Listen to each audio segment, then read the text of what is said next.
किसी ने बड़े कमाल की बात कही है कि अपने जीवन को ऊपर वाले को सौंप दें, क्योंकि आप जीवन भर में जो कर सकते हैं उतना तो वो एक पल में कर सकता है। और आपके लिए एक छोटी सी कहानी। ये कहानी महाभारत की युद्ध की। युद्ध के प्रारंभ होने से पहले युद्ध भूमि को तैयार किया जा रहा था। कुरुक्षेत्र की भूमि को समतल बनाया जा रहा था, पेड़ों को हटाया जा रहा था। उस युद्ध भूमि का मुआयना करने के लिए एक दिन पहले, निरीक्षण करने के लिए भगवान श्री कृष्ण और उनके मित्र धनुर्धर अर्जुन पहुंचे। वो मुआयना कर रहे थे, देख रहे थे तैयारी किस तरीके से चल रही है।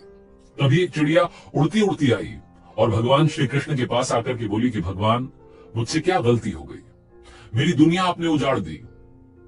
यहां युद्ध भूमि को तैयार किया जा रहा है, पेड़ों को गिराया जा रहा है। एक हाथी ने आकर के मेरा पेड़ गिरा दिया। मेरा घोंसला उस पर था, वो घोंसला गिर करके जमीन पर आ गया। उसमें नन्हे नन्हे बच्चे हैं। हमारी जान बचा लीजिए भगवान, अब सब कुछ आपके हवाले है।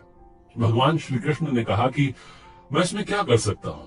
मैं तुम्हारी मदद नहीं कर सकता। ये तो नियति का पहिया है, समय का पहिया है, घूमता चला जाता है। इसमें मैं क्या कर सकता हूं बताओ? वो चिड़िया रुआसी होकर के बोली कि भगवान, मुझे बस एक इजाजत दे दीजिए। भगवान ने कहा कि बोलो, क्या पूछना है, क्या इजाजत चाहिए? तो उस चिड़िया ने कहा कि भगवान, मैं आप पर विश्वास तो कर सकती हूं ना? भगवान ने हामी भरी। अगले दिन युद्ध शुरू हुआ और युद्ध की शुरुआत से पहले भगवान श्री कृष्ण ने अपने दोस्त अर्जुन से कहा, अपने मित्र से कहा कि मुझे अपना धनुष और एक तीर दे दो, एक बाण दे दो। अर्जुन ने अपना धनुष सौंपने से पहले पूछा कि केशव, आपने तो प्रतिज्ञा ली थी कि आप शस्त्र नहीं उठाएंगे। क्योंकि अर्जुन चौंक गया कि भगवान को शस्त्र क्यों उठाना पड़ रहा है, ऐसा क्या हो गया? तो भगवान श्री कृष्ण ने कहा कि उस सामने हाथी देख रहे हो, उस हाथी ने उस चिड़िया का घोंसला गिराया, उस पेड़ को नष्ट कर दिया जिस पर उस चिड़िया का घोंसला था। मुझे कुछ तो करना पड़ेगा। अर्जुन समझ गया, भगवान श्री कृष्ण ने वो धनुष लिया, एक तीर छोड़ा, लेकिन ये क्या, वो तीर जाकर के हाथी को लगा ही नहीं। उसके गले में जो घंटी लटकी थी उस पर जाकर के लगा और वो घंटी नीचे जमीन पर गिर गई। अर्जुन हंसने लगा और कहने लगा कि माधव, आपसे नहीं हो पाया, मुझे मौका दीजिए, 1 मिनट में उस हाथी को नष्ट कर दूंगा, खत्म कर दूंगा। भगवान ने कहा कि नहीं नहीं, हो गया, बस इतना काफी था। अर्जुन ने भी ज्यादा सवाल जवाब नहीं किए।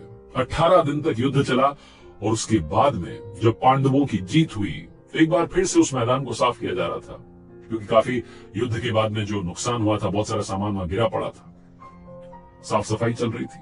भगवान श्री कृष्ण एक बार फिर से अपने दोस्त, अपने मित्र अर्जुन के साथ में उसी भूमि का मुआयना करने के लिए निकले और अर्जुन से कहा कि एक काम कीजिए मेरे सखा, रथ से उतरिएगा और आग जाकर के नीचे वो जो घंटी रखी उसको हटा दीजिएगा।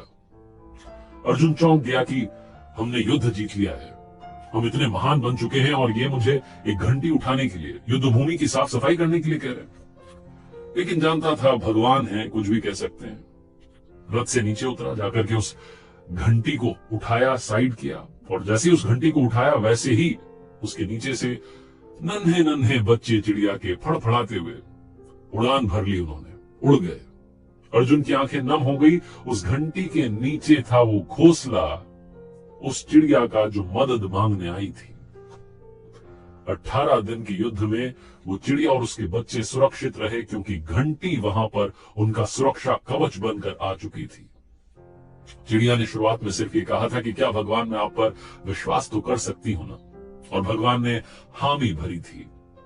कहानी बहुत छोटी है, लेकिन हमें सिखाती है कि दुनिया में हमारे सामने चाहे जो परिस्थिति आ जाए, एक काम कीजिएगा, अपने जीवन को ऊपर वाले को सौंप दीजिएगा, क्योंकि आप जीवन भर में जितना कर सकते हैं उससे कहीं ज्यादा तो वो एक पल में कर सकता है।